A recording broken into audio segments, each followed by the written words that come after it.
Senhoras e senhores, meu nome é Pedro Demarque Filho, sou advogado especialista em direito previdenciário e hoje eu estou aqui com vocês com mais um tema do STJ agora, o tema 1124, que fala do interesse de agir nas ações previdenciárias. Um tema específico para aqueles que gostam de se aprofundar no saber ali no direito previdenciário, aqueles que estão atuando na área.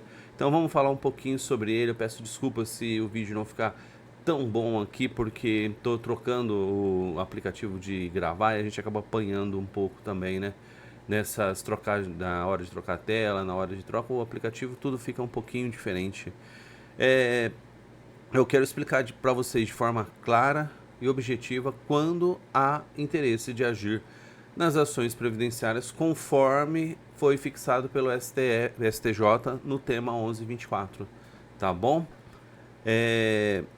Primeiramente, eu quero agradecer a presença de todo mundo que tem visto os vídeos, tem colaborado, tem mandado aqui os seus comentários, tem se inscrito no canal. Muito obrigado, obrigado mesmo a todo mundo. Então,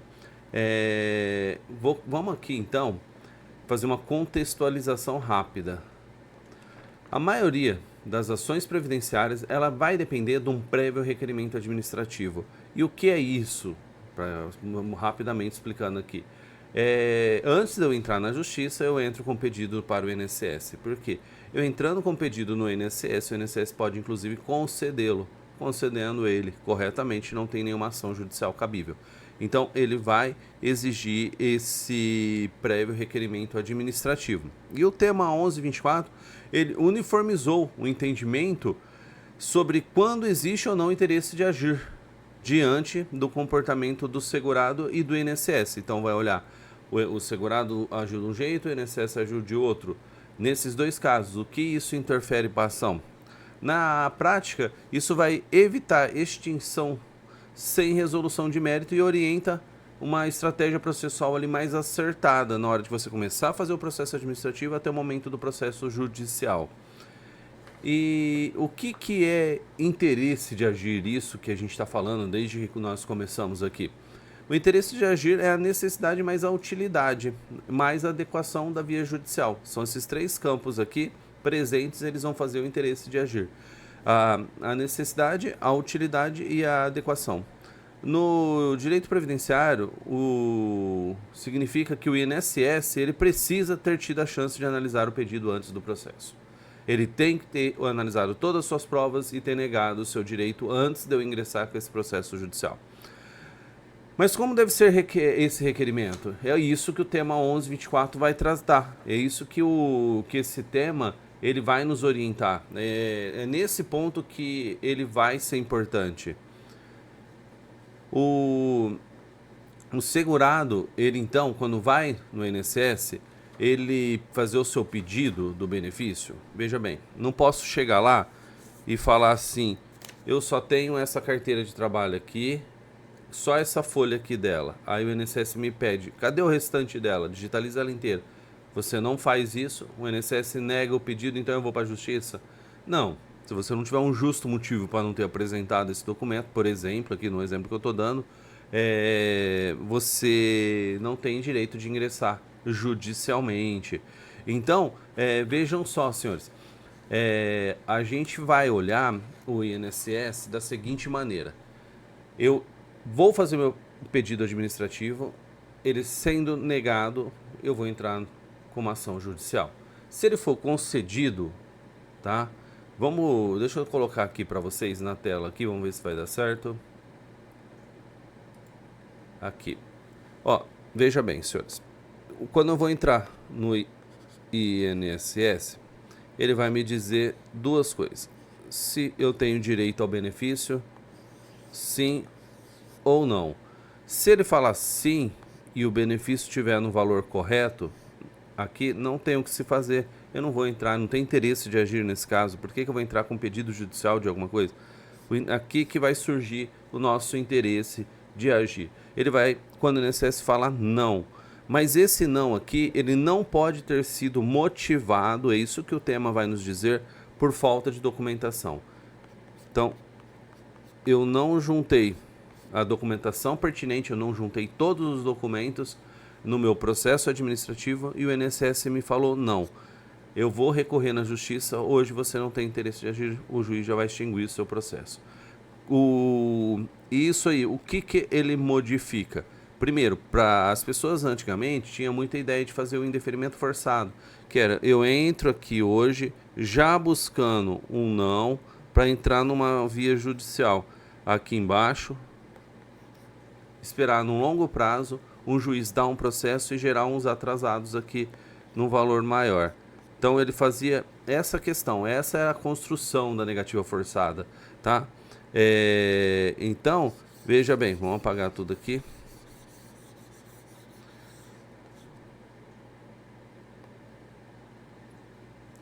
Vamos continuar então, agora, e eu quero falar com você a possibilidade de apresentar documentos novos na ação, tá bom? Vamos voltar aqui na tela, voltamos. Possibilidade de você apresentar documento novo na ação. Em regra, deve haver identidade entre os fatos e as provas que você levou no direito lá no processo administrativo para o processo judicial. Qual que é a exceção que eu posso apresentar documentos novos na justiça? É quando o documento não puder ser obtidos na época do requerimento, por exemplo. Documento que surgiu depois, ele é um documento novo. Documentos que dependiam de terceiro, empresas, órgãos públicos, por exemplo. Nesse caso, o segurado não perde o interesse de agir. Deixa eu explicar uma questão aqui. Vou dar um exemplo prático para entender. Eu entro com um pedido administrativo hoje, pedindo uma conversão de tempo especial, por exemplo, e não junto meus PPPs, não junto os documentos que comprovam a exposição ao risco. O INSS, ele vai e me nega. Ele fala, olha, não tem mesmo, não tem nada aqui no processo administrativo que você tenha direito ou tenha sido exposto a esse agente nocivo. Vai para a justiça, o juiz vai olhar e vai falar. Aí você apresenta um laudo que você já tinha, o PPP que você já tinha. Nesse caso, olha só o transtorno. Você fez o INSS negar com mais uma outra prova. É isso que querem evitar, que você leve as provas que você levou no processo administrativo para o judicial e lá você discuta elas, se está certo ou não, o que o INSS enquadrou ou não enquadrou. Agora, diferente eu não tinha esse documento, consegui depois, ou ele dependia da empresa, enfim, essa é outra história. A data do início do benefício e os efeitos financeiros. A primeira condição que a gente tem aqui, o primeiro caso, requisitos já estavam preenchidos na época do requerimento. Então eu entrei, já estava tudo igual. Esse é o comum. Então a DIB fica igual a DER.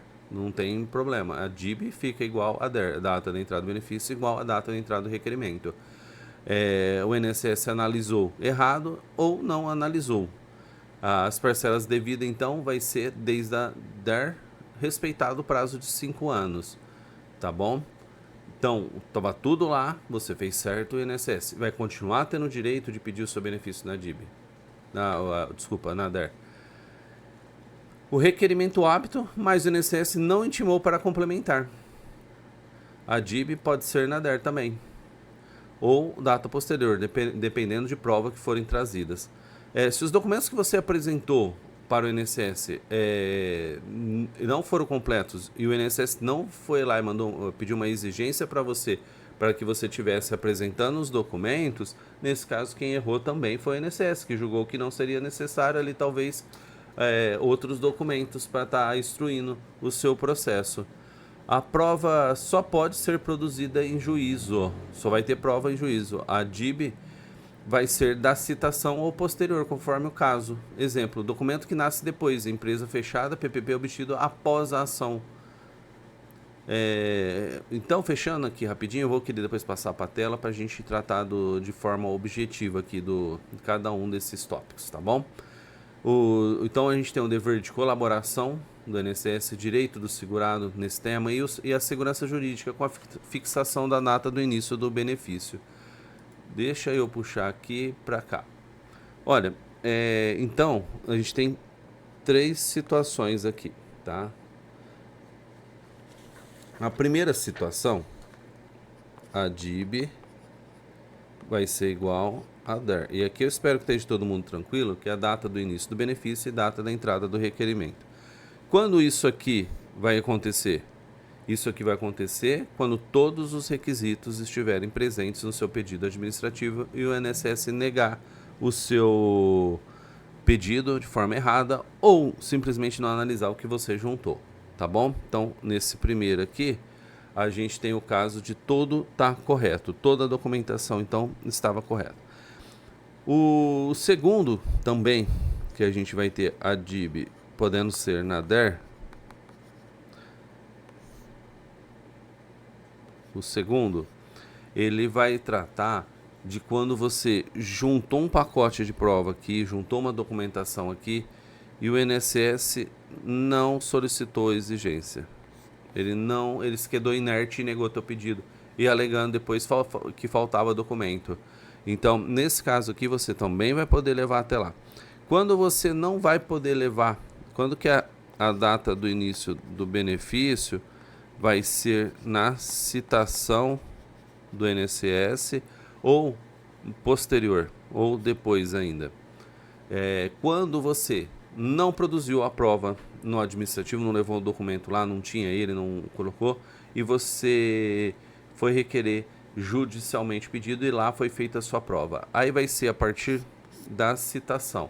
Então, são esses 3 casos aqui. Eu vou dar um exemplo aqui, que é o exemplo do que você tem o PPP e ele não está correto e você precisa de uma perícia. Tá? Você precisa da perícia no local de trabalho para convalidar esse PPP, ou ele está feito de forma errada. Nesse caso aqui, se você não tiver ele, porque a empresa faliu, ele vai jogar para citação, tá bom? Então, são nesses casos aqui, prova rural, mesma coisa, se você não junta no processo administrativo, depois vem juntar ela só no judicial, vai ser a partir da citação, tá bom? Então, senhoras e senhores, veja a importância do tema 1124. Ele vai falar hoje que você deve fazer um processo bem feito. E para isso você tem que conhecer o direito. Se você não conhece o direito, você não vai fazer ele de forma correta. Você vai deixar algum documento de ser colocado, depois você vai levar para juízo de qualquer jeito. É isso que quer se evitar, que você leve um processo administrativo a sério e faça ele bem feito. E vocês, o que vocês acham desse tema? Deixe seu comentário aqui embaixo, vê o que vocês queriam que eu algum outro tema que quisesse que eu falasse aqui, que a gente trouxesse aqui para vocês, e eu vou melhorando a qualidade daqui para frente, com base agora aprendendo a colocar as outras telas aqui, compartilhar a tela junto, tudo isso a gente vai aprendendo e eu vou tentando melhorar para vocês. Obrigado e até o próximo vídeo.